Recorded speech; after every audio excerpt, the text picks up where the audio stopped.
अल्हम्दुलिल्लाहि रब्बिल आलमीन वस्सलातु वस्सलामु अला रसूलिहि मुहम्मदिन व अला आलिहि व अस्हाबिहि अजमाइन अम्मा बाद। क़ाल अल्लाहु तआला अऊज़ु बिल्लाहि मिनश शैतानिर रजीम बिस्मिल्लाहिर रहमानिर रहीम क़ुल हल यस्तविल लज़ीना यअलमून वल्लज़ीना ला यअलमून क़ाल तआला औहैना इला मूसा व अख़ीहि अन तबव्वअ लिक़ौमिकुम बिमिस्र बुयूतन वजअलू बुयूतकुम क़िबला। सदक़ल्लाहुल अज़ीम। दरूद शरीफ पढ़ें। अल्लाहुम्मा सल्लि अला मुहम्मदिन नबिय्यिल उम्मी व अला आलिहि व सल्लिम तस्लीमा। मुअज़्ज़ज़ सामईन, मोहतरम हज़रात, प्रोग्राम का वक्त 2 बजे था लेकिन ताख़ीर हो गई। इस प्रोग्राम का मौजू दावतनामे वगैरह में देख लिया होगा। असल तालीमी बेदारी है। हमारा जो मौजू है वो कोचिंग क्लासेस की अहमियत, ये हमारा मौजू है। हमने 2 आयतें तिलावत की हैं। पहली आयत में अल्लाह ताला ने इल्म की अहमियत और इल्म की अज़मत को बयान किया है सवाल के अंदाज़ में कि ख़ुद सुनने वाला उसका जवाब दे। जो अल्लाह ताला बतलाना चाहते हैं वो ख़ुद उसका दिल और दिमाग बोले कि हाँ ये ऐसा है। सवाल ये अल्लाह ताला ने किया कि क्या इल्म वाले और बेइल्म दोनों बराबर हो सकते हैं।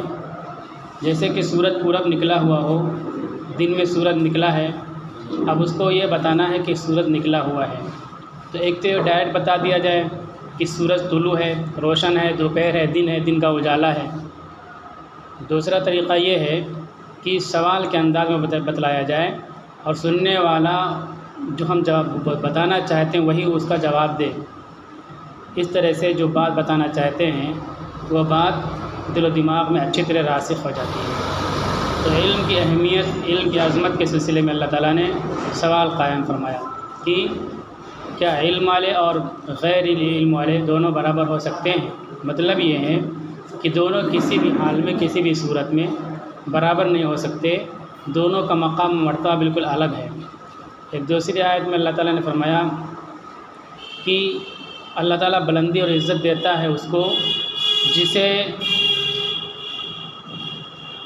ईमान और इल्म की दौलत मिल जाए। वल्लज़ीना ऊतुल इल्म दराजात, ईमान हो और इल्म की दौलत जिसको मिले अल्लाह ताला उसके दर्जात को बुलंद करता है। ये अल्लाह ताला का कानून है। अल्लाह ताला का ऐसा उसूल और ऐसा ज़ाब्ता, ऐसा निज़ाम है कि कभी इसमें तख़ल्लुफ़ नहीं होता।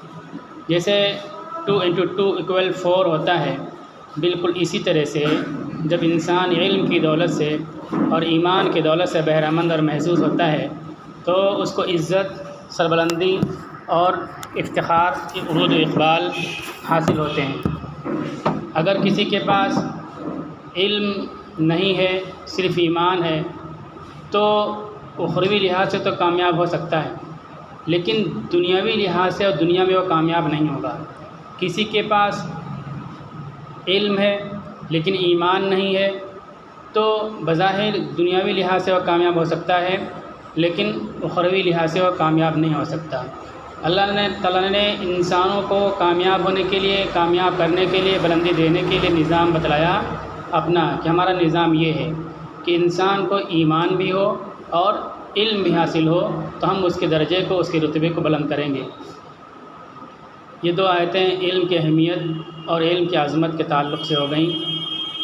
और रसूलुल्लाह सल्लल्लाहु अलैहि वसल्लम ने अमली तौर पर इल्म की अज़मत, इल्म की अहमियत को पेश करके बतलाया कि इल्म कितना अहम है और इल्म कितना अज़ीम है और फुतूहात का किस तरह से कलीद और चाबी है इल्म। चुनांचे मदीना, मक्का मुकर्रमा से आप सल्लल्लाहु अलैहि वसल्लम को जब हिजरत का वाक़या पेश आया तो मदीना मुनव्वरा पहुँचे। ख़ुद मक्का मुकर्रमा के अंदर जब थे तो वहाँ भी इल्म की और इल्म की इशाअत की कोशिशें फरमाते रहे। वहाँ इल्म की जो इब्तिदा है ईमान, उस पर मेहनत होती रही, वहदानियत की, रिसालत की, आखिरत की, माद की, और उसकी तालीम व ताल्लुम का सिलसिला घरों में चलता रहा। हज़रत ज़ैद, हज़रत उमर रज़ी अल्लाह तआला अन्हु के बहनोई, उनके घर में तालीम होती थी, दार अरक़म में तालीम होती थी, खुफिया तौर पर घरों में तालीम होती थी।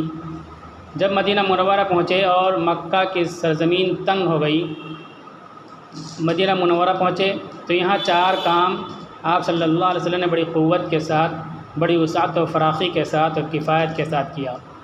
पहला काम दावत, हर किसी को इस्लाम और दीन की दावत देना, ईमान के बारे में बतलाना, कुफ्र से रोकने का काम किया। दूसरा काम तालीम, तालीम पर बहुत ज़्यादा फोकस किया। तीसरा काम सोशल वर्क, रिफ़ाही काम। चौथा काम मुख्तलिफ़ कौमों से अलग अलग मुराफ़क़त, पॉलिटिकल रिफ़ाक़त और दोस्ती, अलग अलग, ये 4 काम किया जिसमें दावत और तालीम पर बहुत ज़्यादा फोकस किया। मक्का मुकर्रमा के अंदर एक दुश्मन थे, मुशरिकीन मक्का। मदीना मुनव्वरा के अंदर 3 दुश्मन हो गए। एक तो ख़ुद मक्का के लोग दुश्मन थे, दूसरे मदीना में जो मुनाफिकीन थे वो दुश्मन थे, तीसरे अतराफ़ के यहूदी वो दुश्मन थे। इस तरह 3 दुश्मन थे, लेकिन इन 3 दुश्मनों के बावजूद बुनियादी तौर पर आप सल्लल्लाहु अलैहि वसल्लम ने तालीम पर ज़हन को कंसंट्रेट किया, अपने तमाम तवज्जो को तालीम और दावत पर मरकूज़ कर दिया।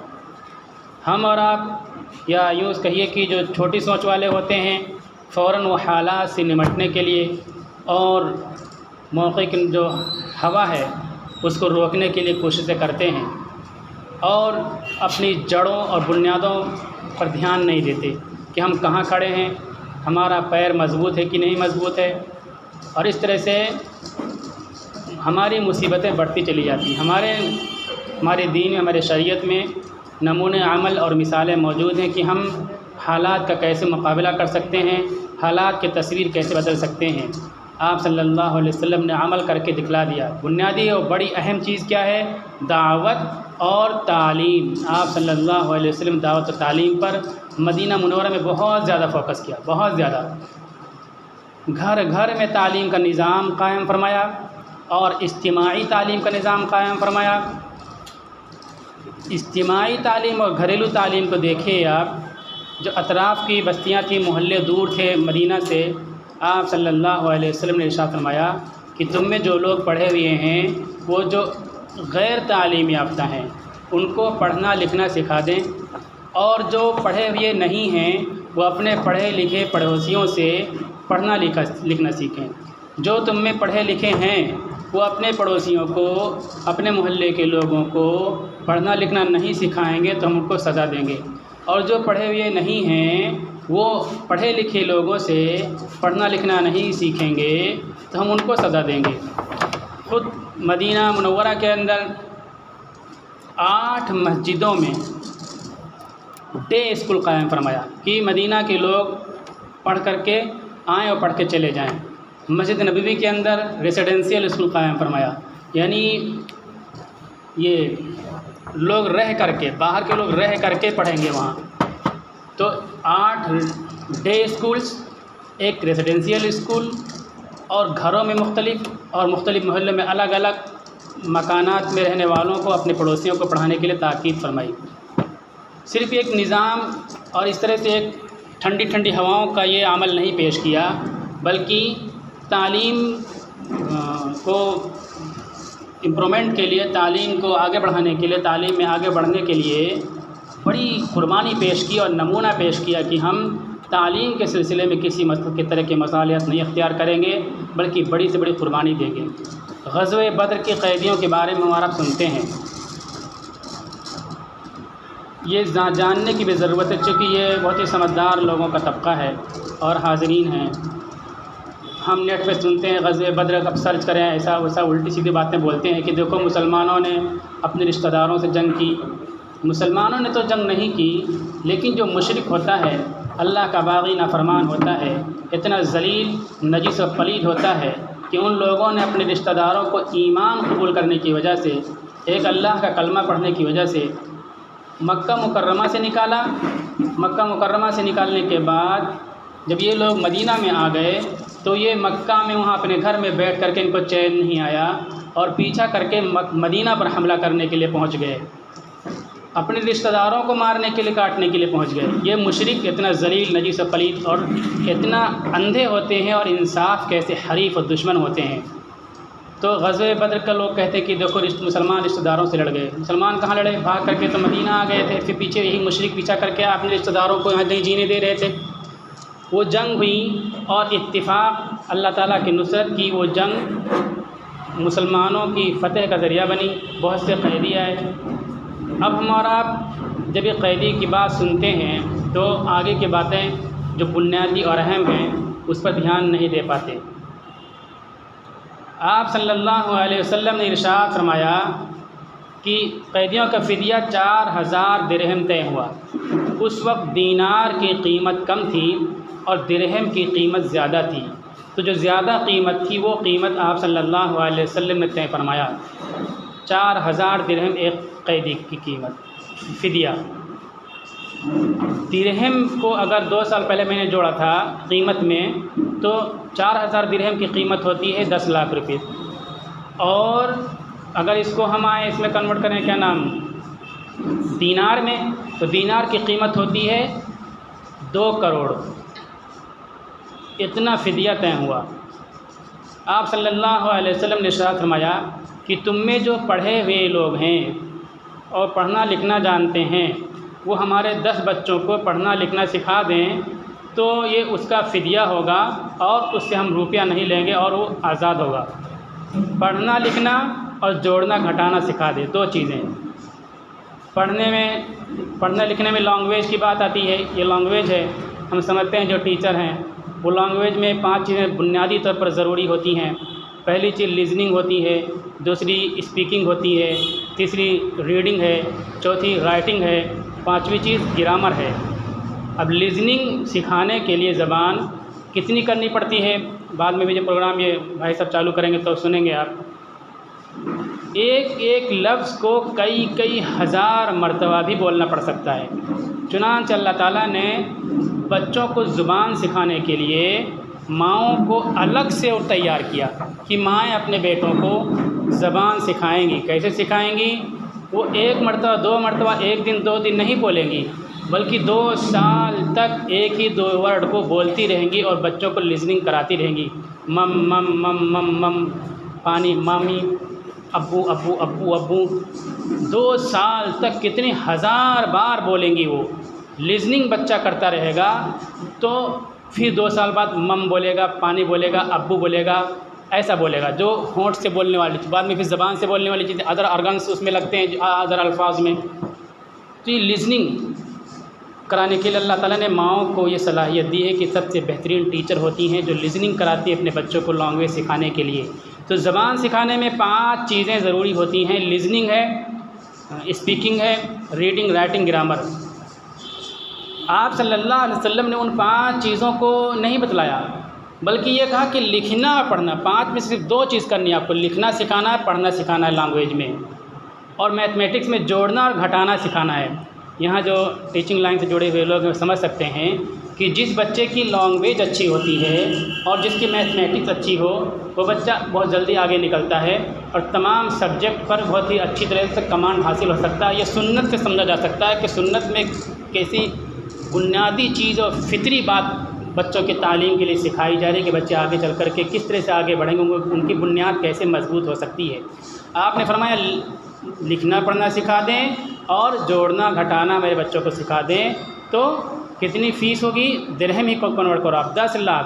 फर्स्ट स्टैंडर्ड के 2 सब्जेक्ट में आधे सब्जेक्ट कितनी फ़ीस है? 10 लाख। 10 लाख से ज़्यादा हो गया होगा। 2 साल पहले मैंने जोड़ा, 4000 दिरहम को आप जोड़िए रुपये में, ज़्यादा होगा। यानी जो इस वक्त हाईएस्ट एजुकेशन की फ़ीस हो सकती है। अल्लाह के नबी सल्लल्लाहु अलैहि वसल्लम ने तालीम की अज़मत, तालीम की अहमियत के पेश नज़र ये किया कि प्री प्राइमरी या प्राइमरी फर्स्ट स्टैंडर्ड की तालीम के लिए, उसमें से 2 सब्जेक्ट की तालीम के लिए इतनी ख़तीर रकम सरफ़ फरमाई।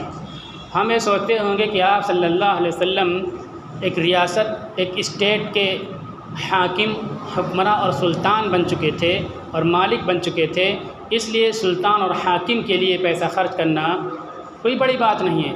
लेकिन अगर वो सूरत हाल देखेंगे आप तो बड़ी बात है, बहुत बड़ी बात है। क्योंकि हम जिस माहौल में रहते हैं उस माहौल में हम उसे सोच भी नहीं सकते। माहौल क्या था? खाने पीने का इंतज़ाम नहीं था, पहनने के लिए कपड़ों का इंतज़ाम नहीं था और इमारतें मकानात अच्छे नहीं बने हुए थे। सबसे पहला और बड़ा और आलीशान और अज़ीम मुबारक मकान जो था वो अल्लाह का घर था, वो मस्जिद नबवी था, जिसे रसूलुल्लाह सल्लल्लाहु अलैहि वसल्लम ने ख़ुद अपने हाथ से भी तामीर में हिस्सा लेकर के मुकम्मल कराया था। उसकी तामीर छप्पर की हुई और खजूर के तनों पर उसकी वो छप्पर पड़ी। इस तरह से चारों तरफ चीज़ें थी, ज़मीन बिल्कुल कच्ची थी। ना मस्जिद की डेकोरेशन कंस्ट्रक्शन की फ़िक्र है, ना खाने पीने की फ़िक्र है, ना कपड़े की फ़िक्र है। अगर फ़िक्र है तो सिर्फ तालीम की। तालीम के सिलसिले में फ़र्स्ट स्टैंडर्ड के 2 सब्जेक्ट के लिए 10 लाख रुपया अल्लाह के नबी सल्लल्लाहु अलैहि वसल्लम ख़र्च करते हैं। हम और आप देखें और सोचें, हमारे पास पैसा आ जाए तो पहले हम क्या करेंगे? स्कूल की फ़ीस के लिए सोचेंगे, बच्चों की किताब के लिए सोचेंगे, तालीम के लिए सोचेंगे। अब पहले बिरयानी पुलाव पार्टी चलेगी हमारी। जितना पैसा हम बिरयानी पुलाव में ख़र्च करते हैं, आप सोचिए हम तालीम पे कितना ख़र्च करते हैं। तालीम के अलावा दीगर तमाम चीज़ों में हम खर्च करते हैं, हत्ता कि जूता, petrol, mobile pack, net pack, कपड़े, बाइक, तफरीह और खाने पीने। बिरयानी तो समझो कि उसको ईमान का हिस्सा बना लिया, इस पर ख़र्च करते हैं। हम सुन्नत से, अल्लाह के नबी के तरीक़ों से कितना दूर चले गए। पढ़ाई इंसान को इज़्ज़त देती, तरक्की देती, उर्जू इक़बाल देती है। ये खाने पीने पोल्ट्री फार्म के मुर्ग़ों की तरह भदभद बना देते हैं। इसलिए हमें इज़्ज़त हासिल करने के लिए हालात कितने भी नामुवाफ़िक़ हों, उन हालात में फतूहात हासिल करने के लिए, आगे बढ़ने के लिए तालीम पर फोकस करना चाहिए और तालीम के लिए हमको कोशिशें करनी चाहिए और मेहनतें करनी चाहिए। आप सल्लल्लाहु अलैहि वसल्लम ने तालीम पे मेहनत की, नतीजा क्या हुआ? जिस मक्का से निकाले गए थे, निकलने पर मजबूर हुए थे। कितने मजबूर हुए थे? असबाब की दर्जे की बात है तो अल्लाह की तरफ से निज़ाम तक हिजरत करेंगे, फिर वहाँ से काम होगा। मादी तौर पर सर की आँखों से नज़र आने वाली चीज़ जो थी वो ये थे कि मजबूर थे।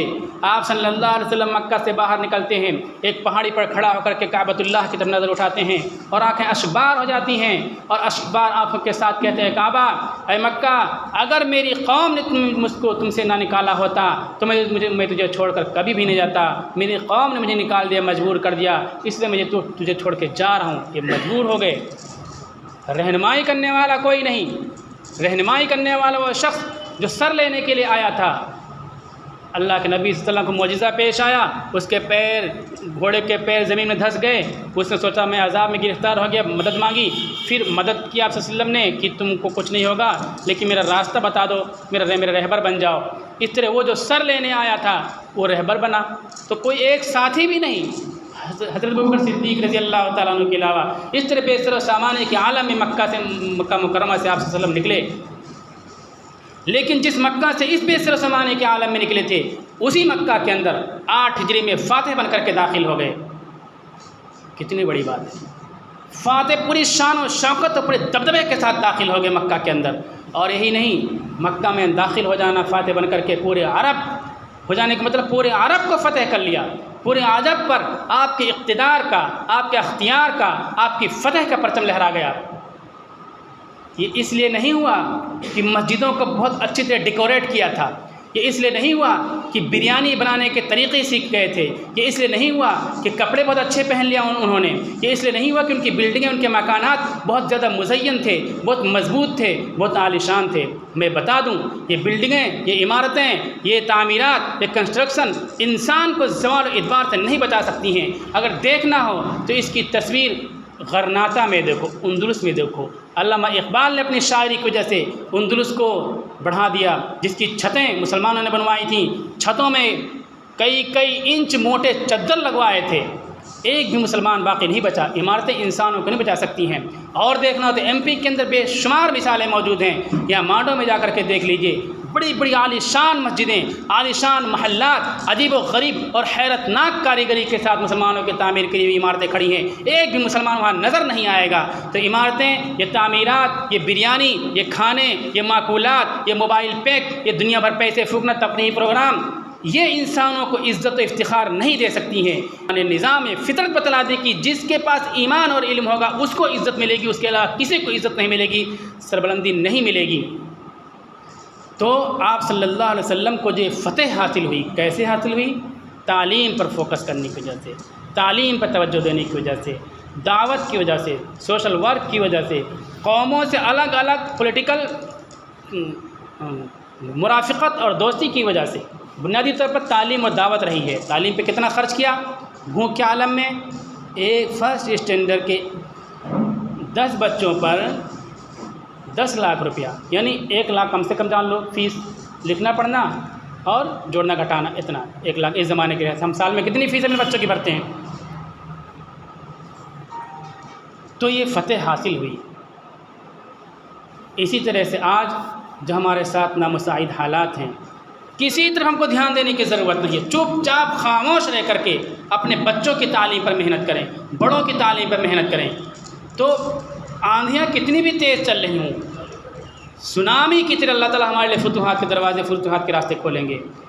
हमने तालीम पर अगर तवज्जो नहीं दी, इल्म पर तवज्जो नहीं दी और उसके लिए कुर्बानी, उसके लिए मेहनतें नहीं की, तो क्या होगा? हल्की हवाएं, छोटी बहाव हमको बहा ले जाएगी, तबाह बर्बाद कर देगी, कोई हमको बचा नहीं सकता। आज देख लीजिए अरब ममालिक के अंदर दौलतें भी उनके अंदर, उनके पास हर चीज़ की सहूलियत और आसानियाँ हैं, खाने पीने की, रहने की, हर चीज़ की, लेकिन ज़िंदगी की बुनियादी कामों में, बुनियादी बातों में दूसरों के ग़ुलाम है वो। लोग कहते हैं कि पेट्रोल बंद कर देंगे तो ऐसा हो जाएगा, वैसा हो जाएगा। उनके पेट्रोल बंद करने से पहले दूसरों के इंजीनियर चले जाएंगे, उनके जहाज़ नहीं उड़ सकते हैं, उनकी गाड़ियाँ नहीं चल सकती हैं, गाड़ियों की मरम्मत नहीं हो सकती है, उनको इलेक्ट्रिसिटी का सिस्टम रुक सकता है और कंप्यूटर निज़ाम मौकूफ़ हो सकता है। वो भूखे मर जाएंगे घरों के अंदर, दौलत के अंबार पे होते हुए भी, आलीशान इमारतों में रहते हुए भी भूखे मर जाएंगे। अगर इल्म उनके पास है, इल्म की दौलत है, इल्म का सरमाया है, तो जंगल में रह करके भी इज़्ज़त व इफ्तिखार की मंजिलें तय कर सकते हैं, सुकून और राहत के और फुतूहात के फरेरे लहरा सकते हैं। इल्म नहीं है इसलिए ग़ुलाम बन चुके, मुकम्मल तौर पर ग़ुलाम बन चुके हैं। वो इतने बददीन, इतने बेहया, इतने बुज़दिल नहीं है कि दीन के ख़िलाफ़ बात और खामोश रहें। असल बात ये कि ग़ुलाम बन चुके हैं वो। उनको इल्म की वजह से किसी दूसरे ने अपना ग़ुलाम बना लिया है। ग़ुलाम उसी की बातें बोलता है, उसी का काम करता है, जिसके हाथ में उसकी डोर हुआ करती है। इल्म की वजह से उनकी डोर दूसरों के हाथ में जा चुकी है, इसलिए दूसरों की बोली बोलते हैं, दूसरे के वो काम क्या करते हैं, इस्लाम के ख़िलाफ़ कार्रवाइयाँ कर रहे हैं वो लोग। तो इल्म नहीं होगा, सारी चीज़ें होंगी तो हम फुतूहात नहीं हासिल कर सकते, ग़ुलाम बन जाएंगे। अल्लाह के नबी सल्लल्लाहु अलैहि वसल्लम ने अमल करके दिखला दिया और मक्का फ़तेह हुआ। सिर्फ यही नहीं, बल्कि मक्का फ़तेह होने का मतलब पूरा अजम फ़तेह हो गया, पूरा अरब फ़तेह हो गया। अरब के बाद अजम की तरफ सुपर ताकतों से आँखें मिलाने लगे। बिरयानी पुलाव में और दुनिया भर तक़रीबात और खुराफात रसूमात में, कपड़ों में, मोबाइल में, पेट्रोल में, गाड़ियों में, मकानात की तामीर, कंस्ट्रक्शन में पैसा नहीं खर्च किया। तो ये अल्लाह ताला ने फुतूहात अता फरमाई। आप यहाँ से समझ गए होंगे कि बुनियादी। और देखिए मस्जिद नबवी का तज़किरा आता है, हमारी भी मस्जिदें बनती हैं। एक तो हम बिरयानी की बात मिसाल ले, तालीम में हमारी फ़ीस का पैसा देने का क्या मामला देख सोचते हैं। और देखिए मस्जिदों के ताल्लुक़ से, मस्जिद नबवी मक्का 8 हिजरी में फ़तेह हो गया। मस्जिद नबवी में 10 हिजरी में, मक्का फ़तेह होने के 2 साल के बाद हज़रत तमीम दारी रज़ी अल्लाह ताला अन्हु ने अपने पैसे से चिराग जलाया। यानी 10 साल तक मस्जिद नबवी में रात में चिराग भी नहीं जला। मक्का फ़तेह हो चुका है, दुनिया की सुपर ताकतों से मुकाबला हो रहा है, मुज़ाकिरा हो रहा है और राबित कम्युनिकेशन का सिलसिला शुरू हो चुका है। और वो सुलह के लिए आते हैं, बातें करने के लिए आते हैं, सिफारती रवाबित कायम करते हैं लोग। लेकिन इधर कोई ध्यान ही नहीं दिया गया। हम और आप मस्जिदें बनाते क्या करते हैं? अब सोचें, हमारा सोचें ठंडे दिल से क्या करते हैं हम लोग। सबसे पहले ईंट, पत्थर, गारा, माटी, इन सब चीज़ों पर तवज्जो देते हैं। लाइट, डेकोरेशन, सजावट, इन पर हम तवज्जो देते हैं। हम कितना ज़्यादा सुन्नत से दूर हो जा चुके हैं। हम कितने ज़्यादा आपकी तालीमात, इस्लाम की बुनियादी तालीमात है, कौमों को तरक्की देने के लिए, कौमों की इज़्ज़त आबरू को बचाने के लिए कितना दूर जा चुके हैं। और पीछे थोड़ा सा आ जाइए, हज़रत इब्राहीम अलैहिस्सलाम को देखिए। इब्राहीम अलैहिस्सलाम काबा बना रहे, नबी हैं, अल्लाह के महबूब नबी हैं, प्यारे नबी हैं। और उनके बेटे इस्माइल अलैहिस्सलाम ज़बीहुल्लाह हैं, जो अल्लाह की रज़ा के लिए छुरी के नीचे लेट गए। इसलिए नहीं लेट गए कि दुम्बा ज़बा हो जाएगा, बराह रात खुद ज़बा होने के लिए अल्लाह के हुक्म के मुताबिक लेट गए। वो भी काबा की तामीर करने अल्लाह के कितने मुक़र्रब और महबूब बंदे हैं। पहाड़ से पत्थर उठा करके लाते हैं और उस काबा की दीवार को उठाते हैं। और ये है कि ये बहुत ही अजीम, बहुत ही मुबारक मौका है। इस मौके पर जो दुआ की जाएगी वो दुआ कबूल होगी। हम और आप सोचें, बता दिया जाए कि हदीस में काबा पर पहले नज़र पर दुआ का दुआ कबूल होती है, और इस मौके पर दुआ करो दुआ कबूल होती है। हम और आप क्या दुआ करते हैं? सोचिए, क्या दुआ करते हैं?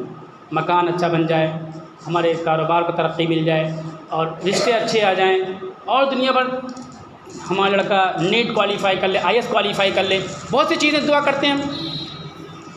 लेकिन देखिए, नबी इतनी मेहनत कर रहे, पहाड़ से पत्थर ला रहे हैं, काबा की दीवार उठा रहे हैं, और अल्लाह का सबसे मुक़द्दस और मुअज़्ज़म घर अल्लाह के हुक्म से बना रहे हैं। लेकिन अल्लाह से ये दुआ नहीं करती, अल्लाह ये मेहनत का काम है, पत्थर उड़ करके आ जाए, संगमरमर आ जाए, कोटा स्टोन आ जाए, और दो से लाल पत्थर आ जाए, हरे पत्थर आ जाए, टाइल आ जाए, ये कोई दुआ नहीं। हीरा मोती आ जाए, मुश्क अंबर के गारे इसमें लग जाएं, ये दुआ नहीं करें।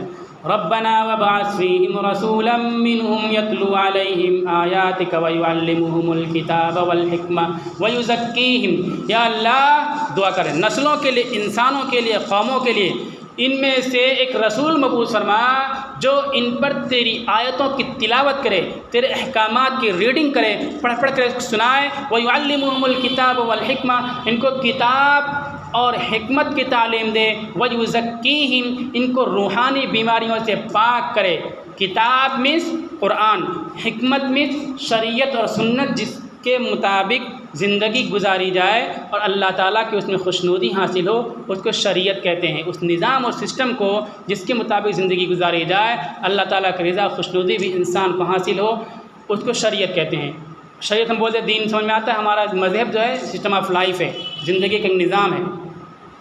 दूसरा हिकमत माना विजडम होता है, अक्ल व दानिश, फ़हम फ़रासत, फ़हम फ़रासत की बातें लोगों को सिखाए। कौन दुआ कर रहा है? इब्राहीम अलैहिस्सलाम दुआ कर रहे हैं, इस्माइल अलैहिस्सलाम दुआ कर रहे हैं। कैसे मौके पर? काबा को बनाते हुए उनको यकीन है कि ये बहुत ही अजीम, बहुत ही मुबारक काम है। इस वक्त जो दुआ की जाएगी वो दुआ कबूल हो जाएगी। तो उस मौके पर काबा की तामीर के लिए ईंट और पत्थर, उसके डेकोरेशन, सजावट के लिए अल्लाह ताला से कोई चीज़ नहीं मांगते हैं, बल्कि कौमों की इस्लाह, नस्लों की इस्लाह के लिए मुअल्लिम का मुतालबा अल्लाह ताला से करते हैं, जो रसूल हो और मुअल्लिम हो, किताब की तालीम दे और हिकमत और विजडम की तालीम दे। इब्राहीम अलैहिस्सलाम बना रहे हैं काबा। इब्राहीम अलैहिस्सलाम भी हमारे आइडियल हैं।